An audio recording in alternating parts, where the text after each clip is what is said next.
আল্লাহর কাছে 6টা জিনিস কখনো চাইতে ভুলবেন না। যখনই আপনি দোয়া করবেন তখনই 6টা জিনিস চাইবেন। যখনই আপনি চলবেন, উঠবেন, বসবেন, তখনই এই 6টা জিনিস আপনি চাইবেন। কারণ এই 6টা জিনিস যদি কোনো ব্যক্তি পেয়ে যায়, তার জীবনে আর কিচ্ছু দরকার নাই এবং আখিরাতেও আর কিছু দরকার নাই। মানে এই 6টা কাজ দুনিয়া এবং আখিরাতে সফল হওয়ার জন্য তার জন্য যথেষ্ট। এই জন্য আপনি সবসময় উঠতে, বসতে, চলতে, ফিরতে এই 6টা জিনিস আপনি চাইবেন। 1 নম্বরে আল্লাহর কাছ থেকে আপনি সুস্থতা চেয়ে নেবেন। সুস্থতা, শারীরিক সুস্থতা। শারীরিক সুস্থতা যে কত বড় নিয়ামত, এটা মানুষ অসুস্থ না হলে বোঝে না। মুসা আলাইহিস সালাম একবার আল্লাহকে জিজ্ঞাসা করেছিলেন, আল্লাহ, আমি যদি আল্লাহ হতাম আর তুমি যদি মুসা হতে, কি চাইতে বলো? আল্লাহ বলে, মুসা, এটা কখনো সম্ভব নয়। বললেন, আল্লাহ, সম্ভব নয় আমিও জানি, কিন্তু বলো কি চাইতে তুমি? আল্লাহ বলছে, আমি তখন তোমার কাছে চাইতাম শারীরিক সুস্থতা। মুসা আলাইহিস সালাম বলছে, আল্লাহ, আমি তাহলে তোমার কাছে শারীরিক সুস্থতা চাই, কারণ কি চাইতে হয়, কি উত্তম চাওয়া, এটা আমি জানতাম না। এখন তোমার কাছ থেকে আমি কায়দা করে শিখে নিলাম। আল্লাহ, তুমি আমাকে শারীরিক সুস্থতা দান করো, এটা আল্লাহর কাছ থেকে চেয়ে নিতে হয়। আপনি চাইবেন আল্লাহর কাছে শারীরিক সুস্থতা। 2 নম্বরে হালাল রিজিক আপনি চেয়ে নেবেন। হালাল রিজিক মানুষের জীবনের জন্য কত বড় উপকারী। নবীজি বলছে, যারা হালাল রিজিক থাকে তার ইবাদত আল্লাহর দরবারে কবুল হয়, কিন্তু যার হারাম রিজিক বা হারাম ইনকাম যার মধ্যে আছে, হারাম মাল যারা ভক্ষণ করে, এদের কোনো ইবাদত আল্লাহর দরবারে কবুল হয় না।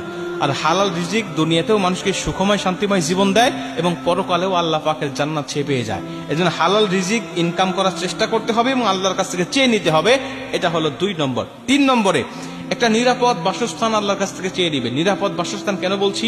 এটা আল্লাহ পাকের পক্ষ থেকে একটা নিয়ামত। কারণ যেই ঘরে মানুষেরা দিন পালন করতে পারে না, ভালো পর্দার ব্যবস্থা নাই, মেয়েদের পর্দার কোনো ব্যবস্থা থাকে না, নামাজের কোনো ব্যবস্থা থাকে না, যেই ঘরটা চতুর্দিকে খোলামেলা বা কোনো রকম ইসলামের গণ্ডির মধ্যে পড়ে না, এই বাসস্থান নিরাপদ নয় বা এই বাসস্থান আল্লাহ পাকের পক্ষ থেকে কল্যাণকর নয়। এই জন্য কল্যাণকর বাসস্থান আল্লাহর কাছ থেকে চেয়ে নিতে হয় যে, আল্লাহ, তুমি আমাকে নিরাপদ বাসস্থান দাও।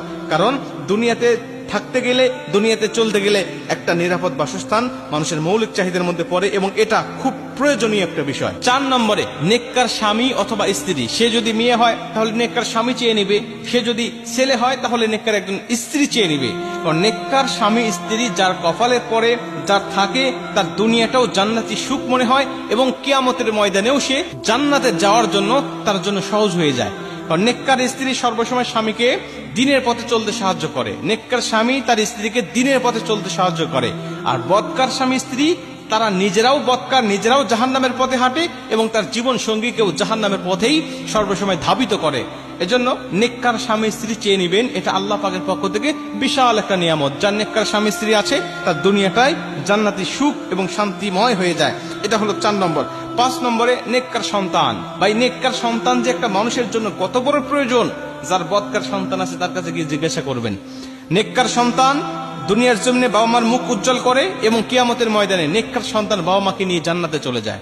আর বদকার সন্তান বাবা মার মান সম্মানটাকে একেবারে ধূলিসাৎ করে দেয় এবং কিয়ামতের ময়দানে আল্লাহ পাক যখন এই সন্তানকে জাহান্নামী বলে আখ্যা দিবেন, ঘোষণা দিবেন, তখন ওই সন্তান বলবে, আল্লাহ, আমার বাবা মাকে নিয়ে আসেন, আমি তাদের মুখের উপরে পা দিয়ে জাহান্নামে যাব। কেন? কারণ তারা আমাকে দিনের পথে পরিচালিত করে নাই, নামাজ, রোজা, হজ, যাকাত শিক্ষা দেয় নাই, আমাকে ইসলামের পথে পরিচালিত করে নাই, বিধায় আমি তাদের মুখের উপরে পা দিয়ে জাহান্নামে চলে যাব। এই জন্য বদকার সন্তান দুনিয়া আখিরাত দুটাই নষ্ট করে দিবে আপনার, আর নেককার সন্তান দুনিয়া আখিরাত দুইটাই গঠন করে দিবে। এই জন্য নেককার সন্তান চাইবেন কিভাবে? আল্লাহ নবী ইব্রাহিম আলাইহিস সালাম যেভাবে চেয়েছিলেন, রব্বি হাবলি মিনাস সালিহিন, রব্বি হাবলি মিনাস সালিহিন বলে বলে আল্লাহর কাছে দোয়া করবেন। এটা হলো 5 নম্বর। এবং 6 নম্বর হলো আল্লাহর কাছ থেকে আপনি ঈমানের সাথে মৃত্যুটা চেয়ে নেবেন। কারণ যার ঈমানের সাথে মৃত্যু হয় তার আর কিছু প্রয়োজন নাই, তার জীবনটা সফল, তার আখিরাতটা সফল। কারণ আল্লাহ মানুষের সর্বসময় শেষ অবস্থার উপরে বিবেচনা করে তাকে জান্নাতি অথবা জাহান্নামী ঘোষণা দিবেন। আপনি সারা জীবন ভালো কাজ করেছেন কিন্তু মৃত্যুর সময় আপনি বেঈমান হয়ে মারা গেছেন,